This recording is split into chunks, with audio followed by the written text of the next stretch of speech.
팔당호가 만들어지면서 상수원을 보호하기 위해 상류 지역을 중심으로 규제가 시작됐는데요.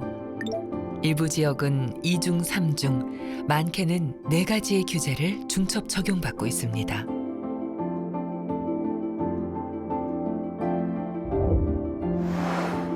국토계획법을 시작으로 수질환경보전법, 한강수계법 등 다양한 법령에 따른 각종 규제가 50여 년간 이어지고 있는 거죠.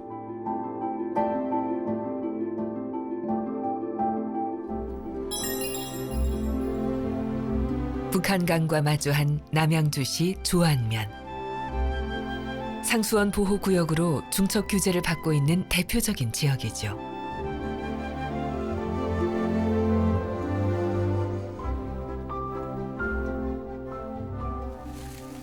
이곳에서 오디 농사를 짓고 있는 김덕배 씨. 막바지 오디 수확이 한창입니다. 마을이 수몰되고 개발이 제한되면서 타지로 많이들 떠났지만 김덕배 씨는 3대째 농사지어온 고향 땅을 떠날 수가 없어 남았습니다. 그런데 여기서 농사를 지으려면 제약이 많습니다. 어려운 게 이제 여기는 이제 상수도 보호구역이기 때문에 뭐 쉽게 해서 농사를 짓자면 제초도 뿌리고 뭐 농약도 치고 이래야 되는데 그거를 이제 못하게 하니까 제초도 못 뿌려 농약도 못 쳐. 그러니까 어려움이 많죠.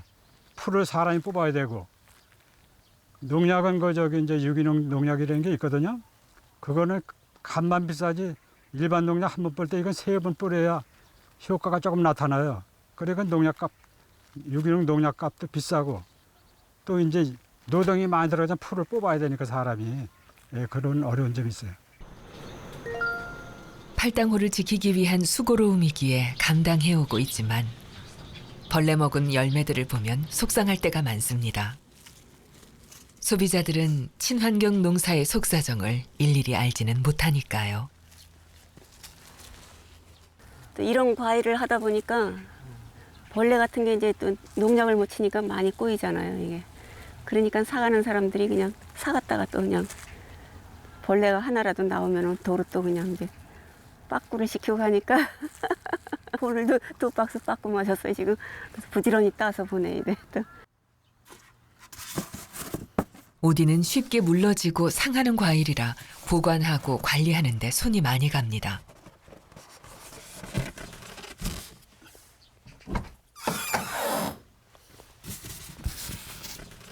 그날 따는 거는 여기서 일단 보관했다가 사러 오는 사람한테 생과를 팔 땐 여기다 저장을 하고요.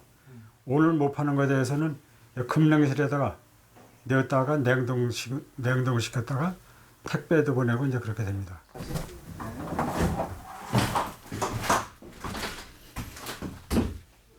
급냉실에서 오디를 보관할 수 있는 기간은 6개월 정도.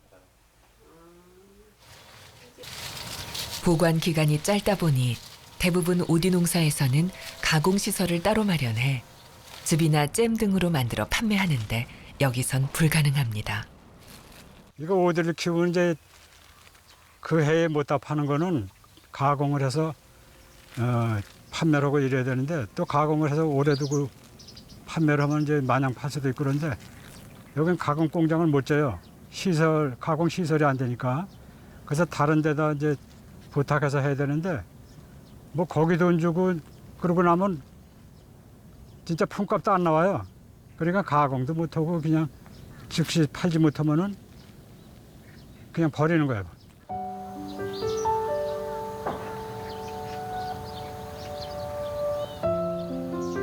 애써 키우고도 팔지 못해 버려야 하는 상황이다 보니 농사를 아예 접어야 하나 고민이 깊습니다. 상수원 보호구역에 따른 가공시설 제약은 농사뿐만이 아닙니다. 남양주시 조안면의 한 카페. 아이스 아메리카노 한 잔 주세요. 네. 원두는 고소한 걸로 내면 될까요? 고소한 거 주세요.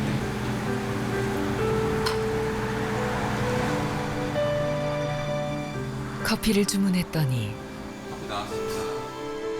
얼음물이 든 잔과 포장된 커피 원액 제품이 나옵니다. 조합면은 완제품을 파는 소매업만 가능한 일종 근린생활시설로 묶여 있습니다. 원두를 갈아서 커피를 내리는 건 조리 가공시설에 해당돼 머신기를 둘 수가 없는 거죠. 저 머신기 커피 빠는 게 식품위생법에 걸린다는 거예요. 그래서 저걸 안 쓰고 완제품을 비싸게 사다 파는데 이게 또 불법이라는 거지. 여기서 남양주에서 고발을 해서 검찰에서 벌금을 500만 원 내려보낸 거야. 그건 내가 봤을 땐 죄가 아닌데 왜 벌금을 내는데 정식 재판을 청구했어요. 그래서 1심에서 우리가 이기고 2심에서도 이기고 대법원까지 가서 우리가 승소를 했단 말이죠. 이거 죄가 안 되는 걸 그 잘못 고발을 해가지고 주민들이 고생한 거지. 승소 판결 이후 영업은 계속하고 있지만 커피 원액을 따로 사서 팔아야 하니 수익성은 떨어질 수밖에 없습니다.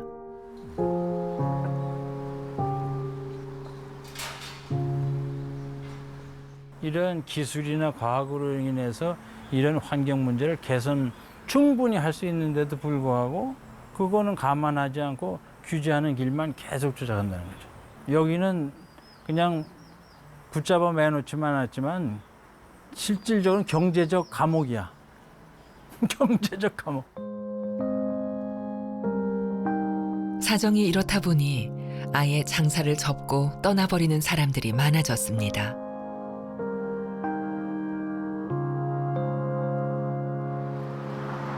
실제 조합면 음식점 150여 곳 중 84곳이 단속에 적발돼 폐업하거나 이전했습니다. 불법 영업으로 전과자가 된 사람만 1000여 명, 조합면 주민 4분의 1에 해당합니다.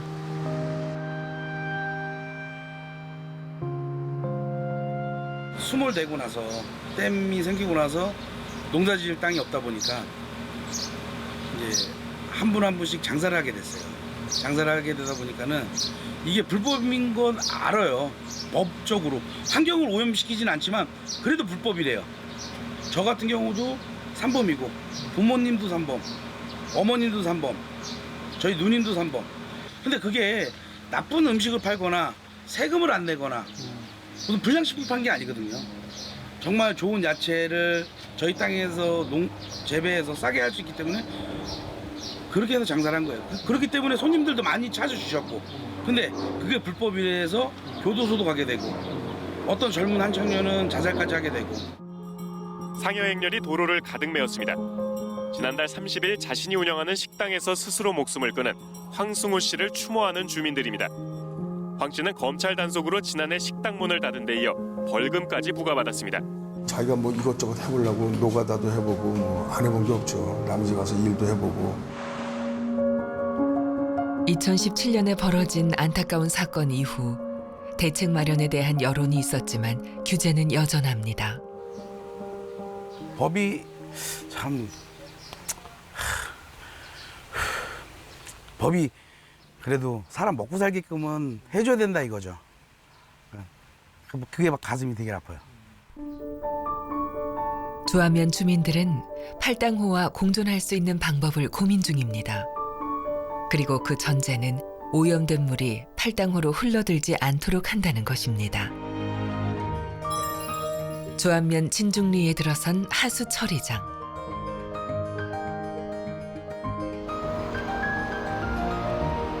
왜 처리시설이? 처리시설 용량은 총 300톤. 일반적으로 하수 처리장에서는 침전, 분해, 소독 등 5가지 과정을 통해 오염원을 제거해 방류하는데요. 이곳에선 역삼투압 필터 처리 과정을 하나 더 추가했습니다. 이게 바로 역삼투압 필터인데요. 이거를 해수를 담수로 바꿀 정도로 정확력이 뛰어난 필터입니다. 역삼투압 필터가 상수원 보호구역 내 하수 처리장에 설치된 것은 이곳이 처음입니다. 조합면 진중리 일원에서 발생한 생활하수를 이를 최대 300톤까지 깨끗하게 처리를 한 후에 북한강으로 처리수를 방류를 하고 있습니다. 법적인 방류 수질 기준은 BOD 생물학적 산소 요구량을 기준으로 했을 때 5ppm 이하인데 현재 수질 상태는 0.2에서 0.3, 0.5 정도로 해가지고 법적 방류 수질 기준의 10분의 1 정도 수준으로 굉장히 맑은 물을 처리해서 방류를 하고 있습니다. 이런 하수 처리장이 조안면에 9군데. 마을의 모든 하수가 정화 처리되어 나갑니다. 방류되는 물의 수질도 법적 기준을 훨씬 밑도는 깨끗한 수질을 유지하고 있습니다.